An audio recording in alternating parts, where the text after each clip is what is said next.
Bienvenidos al módulo 3 del curso virtual. Usando los módulos de Ciencia y Ambiente, aprendemos a indagar. Esta semana elaboraremos la sesión de aprendizaje donde incorporaremos los set que hemos estudiado. Para preparar las sesiones de clase, debemos partir de reconocer las competencias y capacidades del área de Ciencia y Ambiente. Encontramos 4 competencias con sus respectivas capacidades, las que debemos de saber organizar en diferentes sesiones. La primera competencia, que tiene que ver con la indagación, nos va a ayudar a que nuestros estudiantes desarrollen habilidades científicas orientadas a la búsqueda de problemas de fenómenos naturales, situaciones que podemos crear, por lo que tienen una característica particular.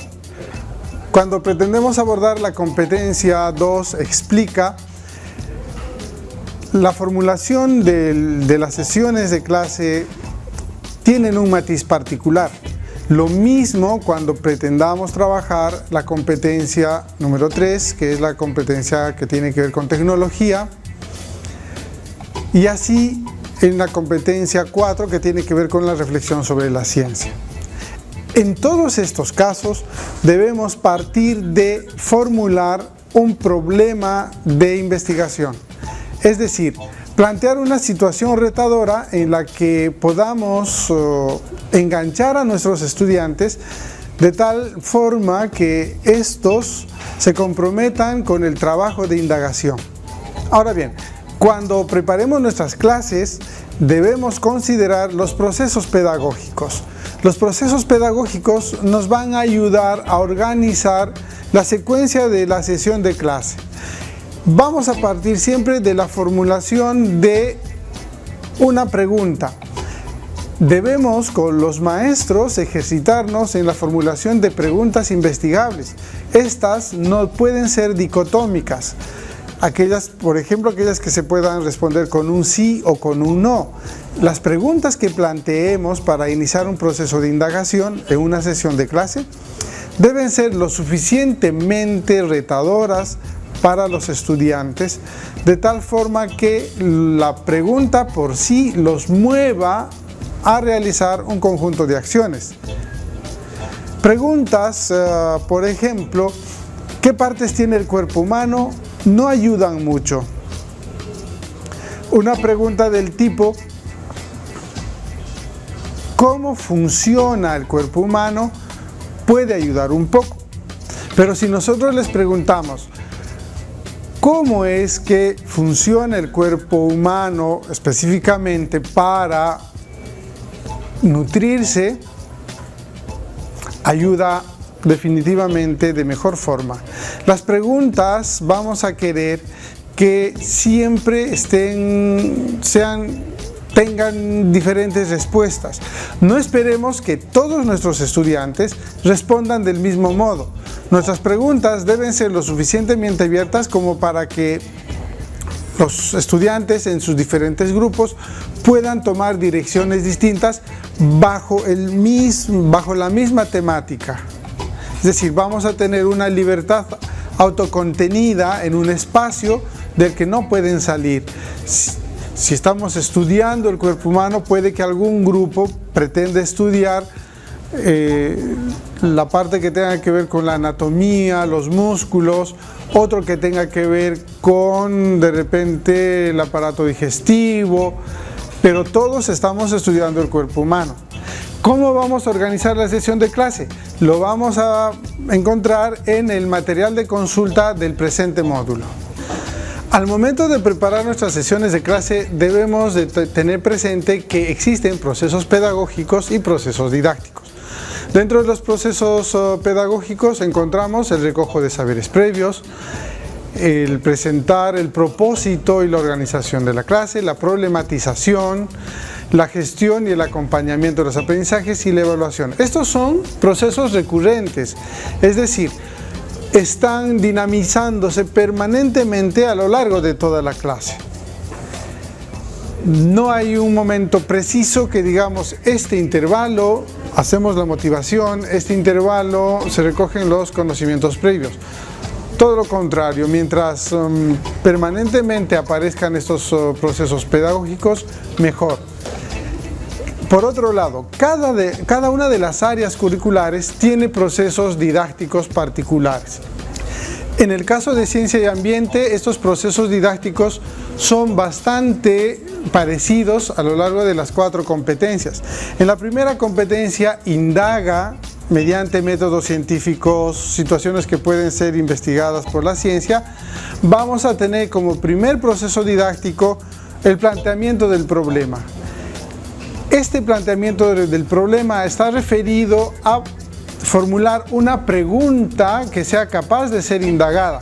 Como les comenté anteriormente, esta pregunta debe ser lo suficientemente amplia que movilice el interés del estudiante y que además sea capaz de comprometer su atención. En esta misma competencia tenemos un segundo proceso didáctico que es el planteamiento de la hipótesis. La hipótesis es una posible respuesta a la pregunta del problema de indagación. Es una posible respuesta, una posible explicación que vamos a intentar demostrar más adelante. El tercer proceso didáctico es la elaboración de un plan de indagación.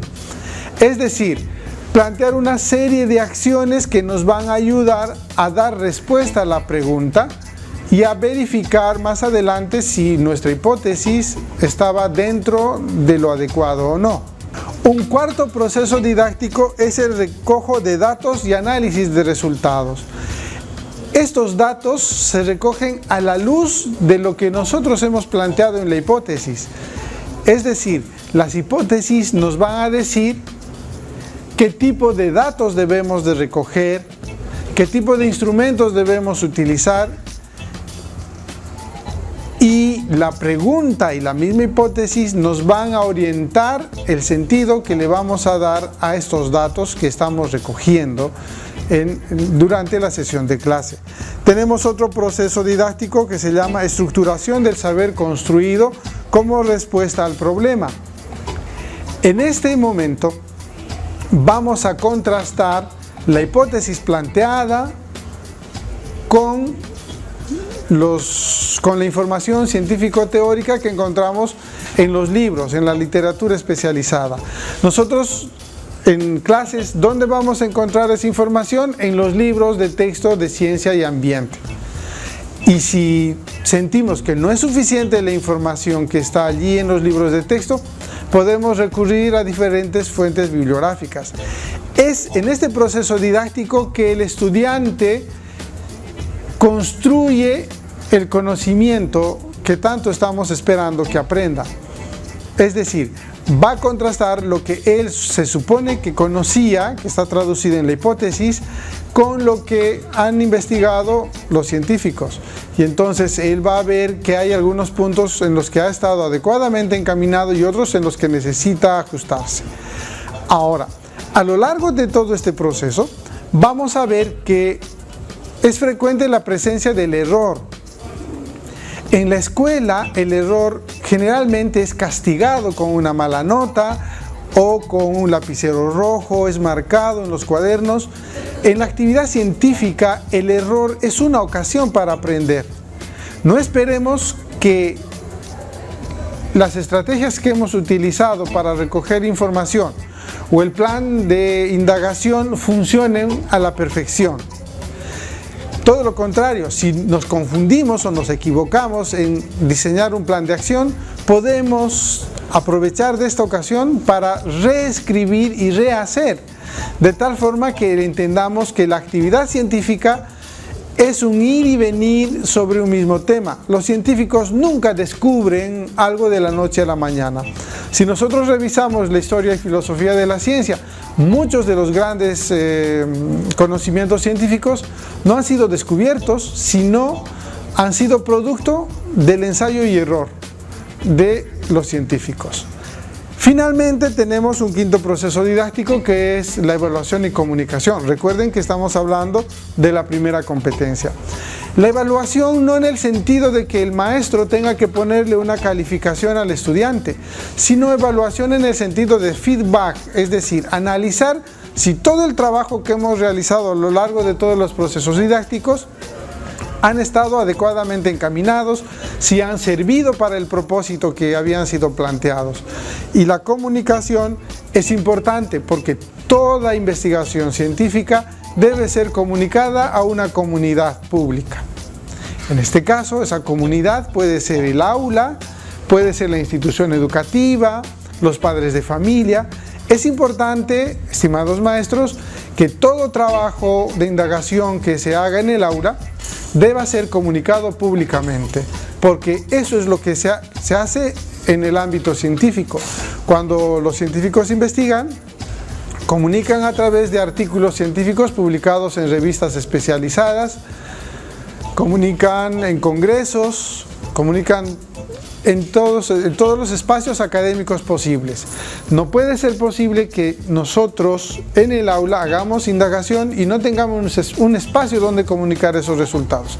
Queremos que nuestros estudiantes vivencien todos esos procesos de la actividad científica.